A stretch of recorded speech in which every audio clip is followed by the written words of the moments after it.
All right, if you're on Zoom, please type something into the chat to let me know that you're here. I'm going to pass out the roll sheet for those people that are physically present.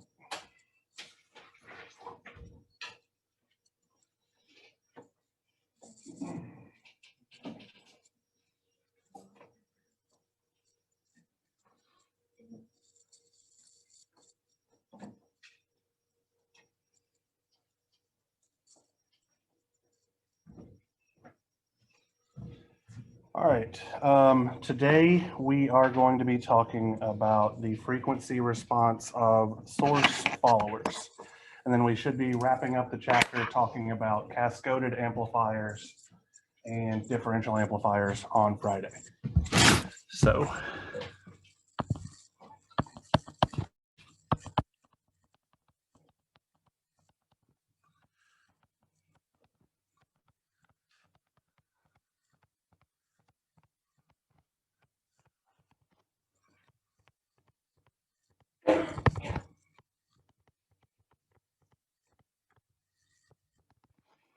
let's see, make sure this is just somebody saying here in the chat. Yep.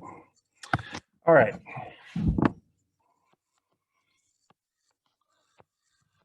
So as per usual, we will begin with our low frequency response.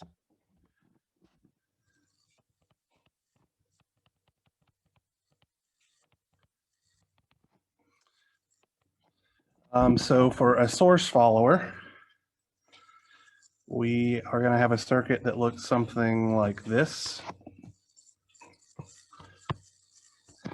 And I am doing this with the fully biased source follower circuit. The textbook doesn't bother including the bias stuff, but I like to do that because, again, it gives you a better idea of how to actually design these things.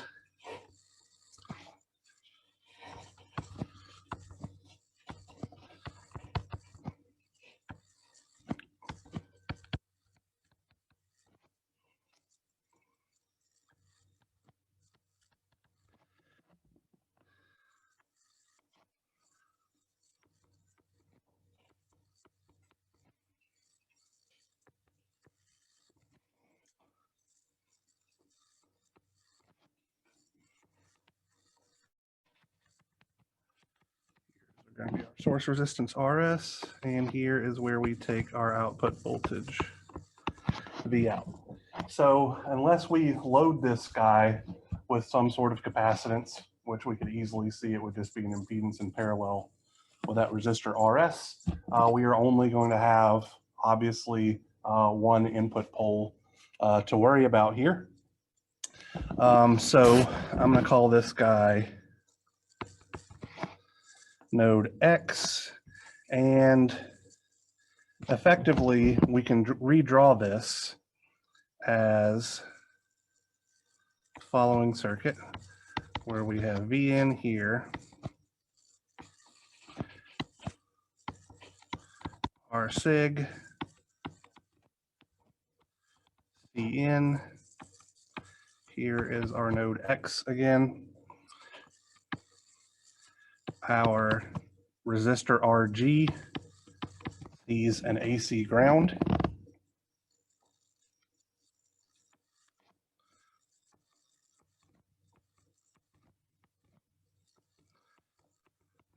The drain of our transistor sees an AC ground. And then here we have the out. And here we have RS. So if we put a dashed line right here, separating our input stage from the transistor portion, what we have is a simple voltage divider circuit connected directly to a loaded source follower. So we know that the response V out over Vx, because we have a source follower, is going to be GMRS divided by 1 plus GMRS, straight from 335, nothing fancy there. It's literally in the back of your textbook. So we really just need to figure out a relationship between Vx and Vn to figure out the low frequency response of our circuit. So I would say that Vx divided by Vn is going to be my resistance Rg divided by R sig plus Rg plus 1 over SCN. If I multiply both sides through by SCN, I get SCN Rg divided by 1 plus SCN R sig plus Rg. And from this, we can easily see that we have a pole at 1 over Cn times R sig plus Rg, and we also have a 0 at, that's our low frequency response. Not particularly difficult. Unfortunately, I cannot say the same for our high frequency response.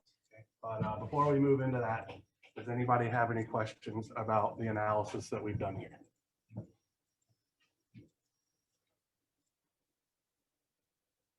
All right, nobody say much anything. So let's get into our high frequency response. Get my pages in the right order. All right, so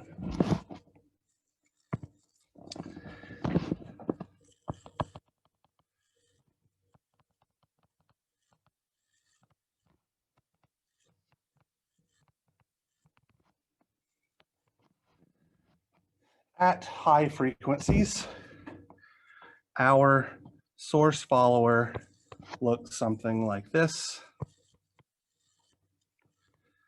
Still have our resistance Rg. Our capacitance Cn is going to look like a short circuit. So that's why we have R sig applied directly to the gate there.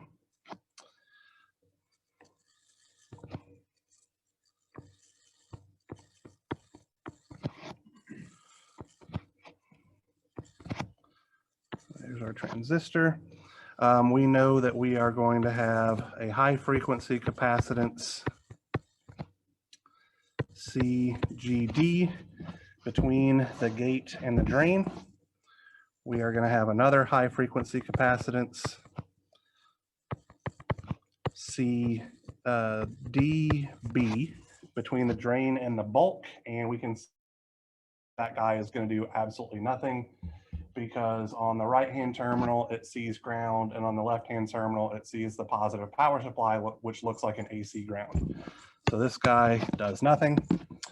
On the bottom side here, we are going to have our capacitance CGS. Then between the source and the ground, we have some load resistance RS. And in parallel with that, we are going to have our capacitance CSB as well. And here is our output terminal. It looks like we are going to have to pay attention to the Miller effect, but in truth, we are not going to, because our feedback resistance CGD on that top side, it actually sees an AC ground because of the positive supply voltage, so we're okay there. And our capacitance CGS that connects our gate to our source is just taking the place of the open circuit that we saw for our old school model. So from that, we can draw the following diagram, small signal model diagram. So I'm going to put here V Thevenin connected to some resistance R Thevenin. This is literally, let's go ahead and figure out what's going on here. So I am just finding the Thevenin equivalent voltage effectively here at node X. So I can say that VThev is simply Vn times Rg over Rg plus R sig, and Rthev is then Rg in parallel with R sig. Everybody okay with that? It's okay if you're not, let me know, but if you're good with it, then we're going to move on. So I've just replaced that little input section. So now I'm going to see between my gate and ground that capacitance CGD.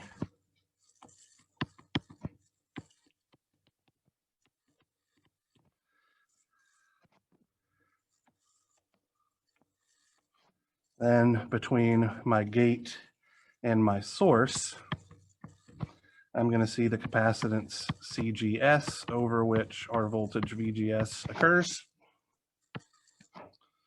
Over here, we have our dependent current source, GM, VGS, and our drain is connected to AC ground, so that's taken care of. And down here, I see my resistance RS in parallel with a capacitance CSB, and this is where my voltage Vout is. So anybody have any questions with regards to how I developed this small signal model? Everything seems hunky-dory, or people haven't finished writing it down, one or the other. All right, so to analyze this guy, the first thing that I'm going to do is I'm going to write a KVL equation, and I think I have enough room to do it right here. So I can say that, let me define a current real quick. I'm going to define the current flowing in to the Thevenin resistance as Ix, and we'll work backwards in a second to figure out what that is. But I can say that V Thevenin is equal to Ix times R Thevenin plus VGS plus Vn. Right, so that's just doing KVL, where I'm saying that the Thevenin voltage, which is measured with respect to ground, is equal to the voltage drop over the resistor Rthev plus the voltage drop VGS plus the voltage drop Vout. That's my path to ground. And so I'm pretty good to go there. I'm going to call this guy node X, call this guy node Y, and we're going to do KCL. Let's call this equation 1. At node X, I can see that Ix is flowing in, and it will be equal to the sum of the currents that are flowing out. So I'm going to have Vx divided by the impedance of the gate drain capacitance, which looks like SCGD, and the voltage drop it sees is the voltage drop with respect to ground, which is VGS plus Vout.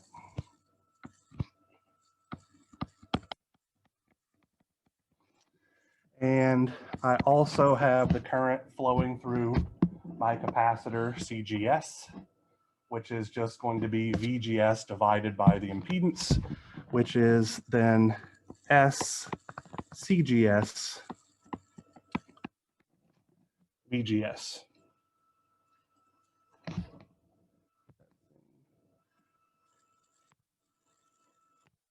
Go away. I just wanted that to go away, sorry. Lastly, we're going to do KCL at node Y.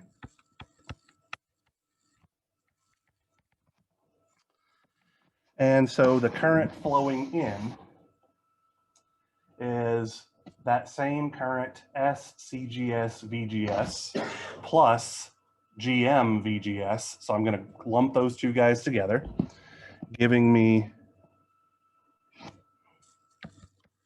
GM plus SCGS times VGS is equal to the current flowing out, which will be the current flowing through that resistor RS and the current flowing through that capacitor CSB, which is going to look like 1 over RS plus SCSB V out. So I can do a little bit of mathematical manipulation here and express VGS only in terms of V out. So I could say that VGS is equal to 1 over RS plus SC,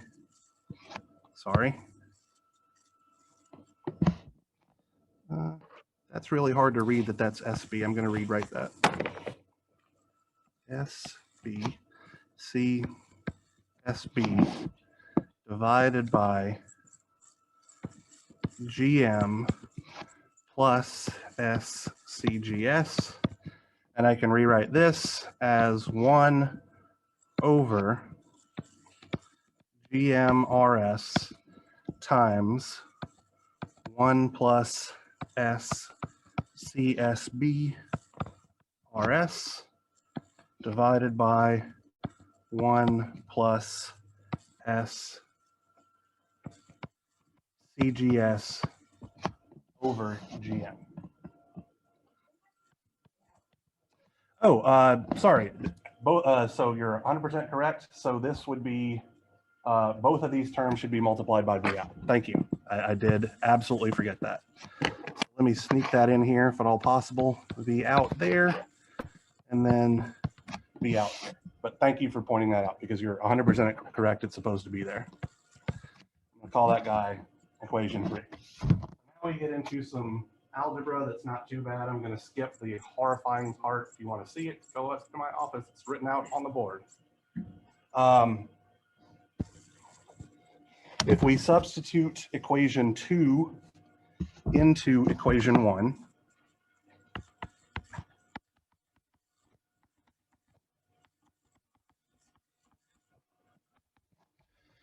we get VThev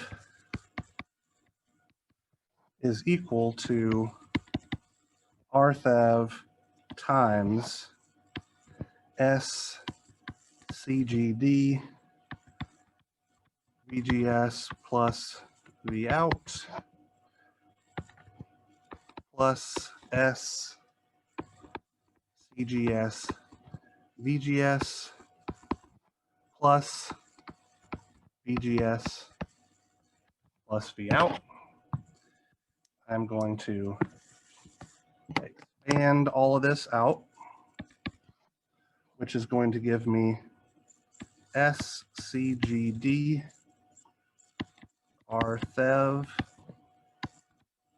VGS plus SCGD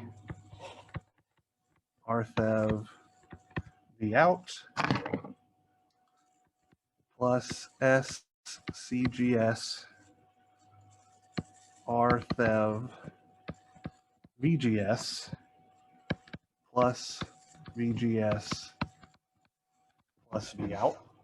Make sure I did all that algebra right. So SCGS CGD RThev, SCGD RThev V out, SCGS RThev VGS. Okay, we're good. And then I'm going to collect terms. So I can see that I have VGS multiplied by 1 plus SCGD plus CGS times RThev plus V out times 1 plus SCGD RThev. I'm going to call this guy equation 4.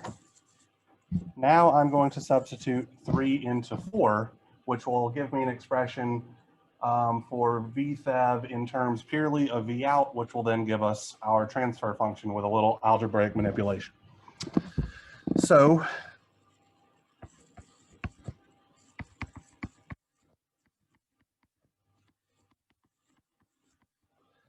three into 4 gives us VThev is equal to 1 plus S CGD plus CGS RThev multiplied by 1 over GMRS times 1 plus S CSB RS over 1 plus S CGS over GM.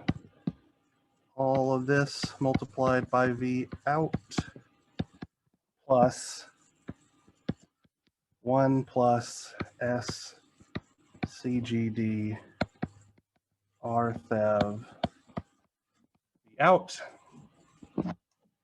And now I can get my transfer function where I'm skipping a couple of algebraic steps because it doesn't really show much of anything that's happening. So I'm saying that now V out over VThev is going to be GM RS over 1 plus GM RS multiplied by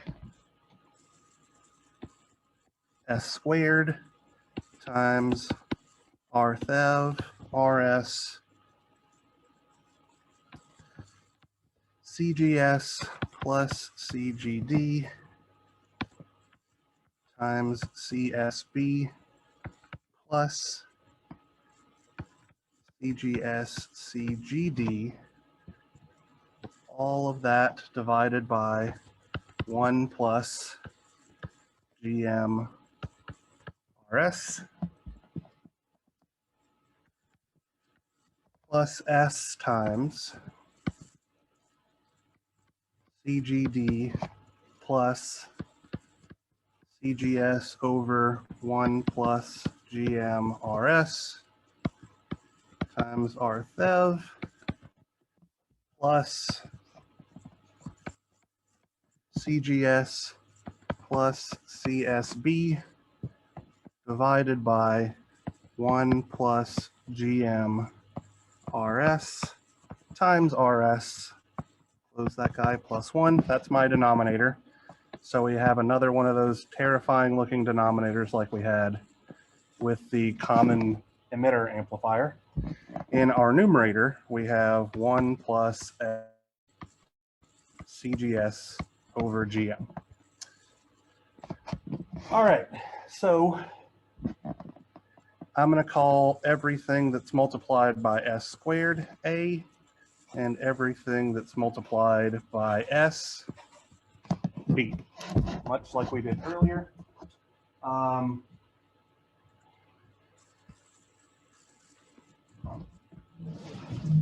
For whatever reason, the textbook arbitrarily doesn't choose to do a dominant pole approximation here, okay?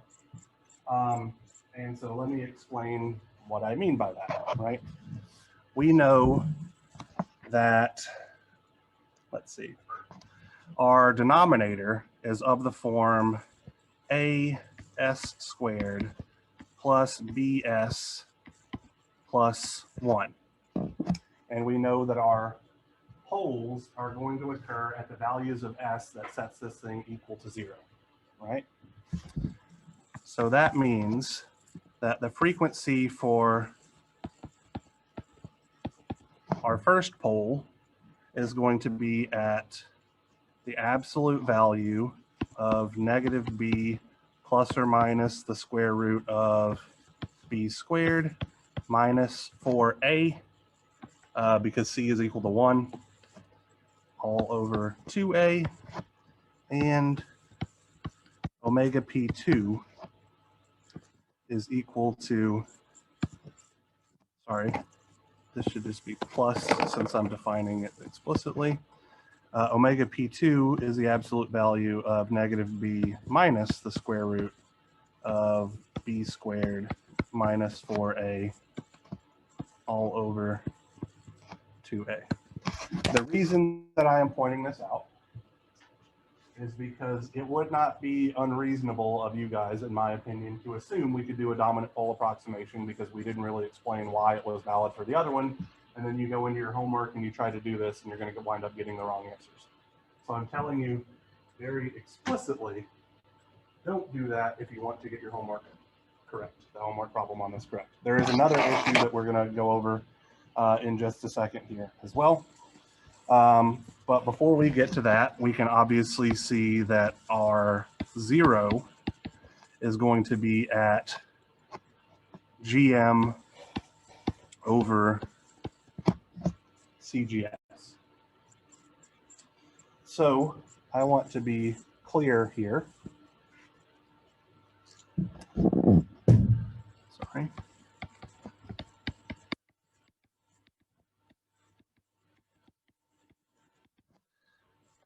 My derivation gives us A is equal to R_Thev times RS times CGS plus CGD times CSB plus CGS CGD, all divided by 1 plus GM RS, and B, based on my derivation, was CGD plus CGS over 1 plus GM RS times R_Thev plus CGS plus CSB over 1 plus GM RS times RS. Okay. I don't know why I put that thing there. Now, the textbook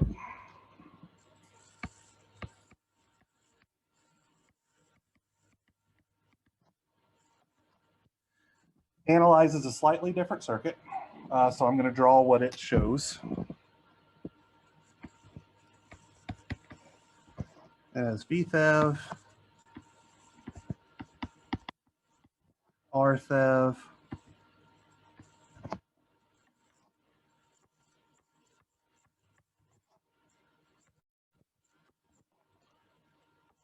so this would be CGD, here is VDD, here is CDB,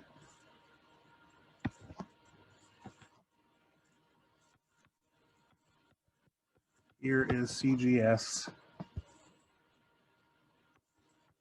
It includes an ideal current source, which means that from the difference between the way I derived it and the way that it derived it is we would consider RS here to be infinitely large.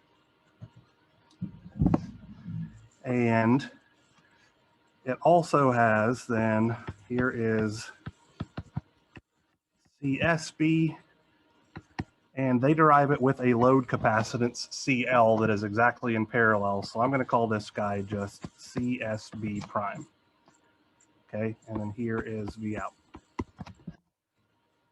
All right, so the reason that I am pointing this out is because in the textbook, A is given to be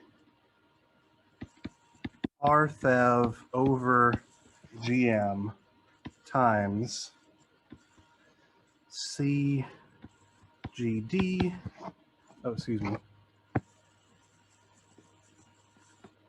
multiplied by CGS plus CGD times CSB prime plus CGS times CSB prime.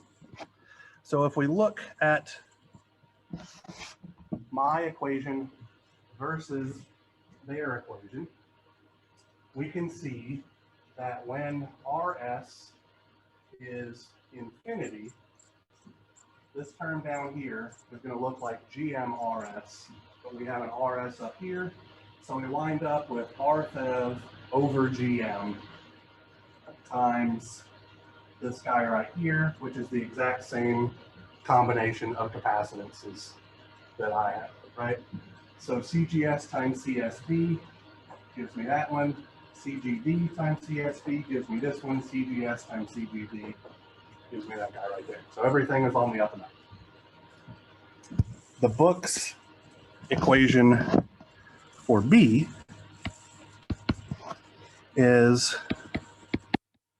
RFEV times CGD plus 1 over GM times CGD plus CSB prime.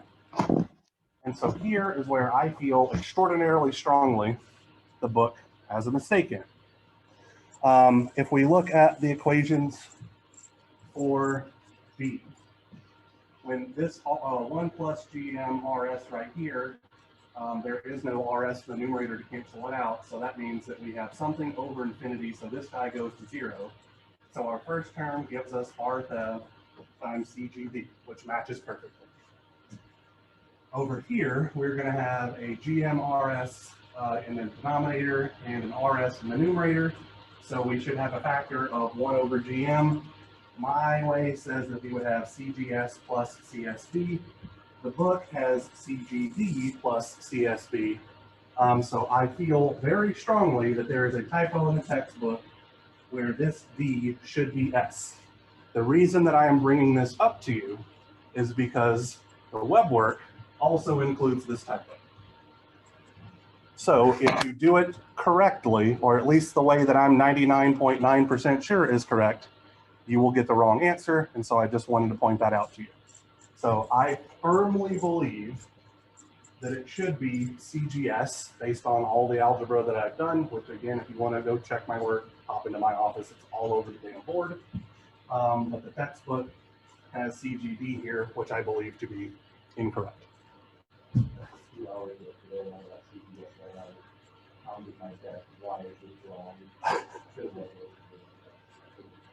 Yeah, so, all right, so if you don't believe me, believe Mr. 4.0. Yeah. Yeah. Okay, so that's all I have prepared for today, because I spent a good solid hour trying to figure out where the hell the issue was there. So like I said, we're going to finish up on Friday. So yeah, if you got any questions, I'm happy to answer it. But I ran out of time trying to figure out why the hell the book wasn't giving me the same answer that I was getting. And it turns out it's just something stupid. As it happens. Anybody got anything? Anybody in here not signed up for advising yet? Should totally do that. I'm going to bring my stuff to the 339 lab today. So if you got a little bit of time after that, then I might be able to do it then for those of you that haven't signed up or want to get in on it a little bit early. So, all right, yeah, because tomorrow I got to grade your tests and my 223 tests and your project. So, all right, you guys have a great rest of your day. Think about transistors. I don't know. Talk to you later. Find other errors in the textbook. Make me happy.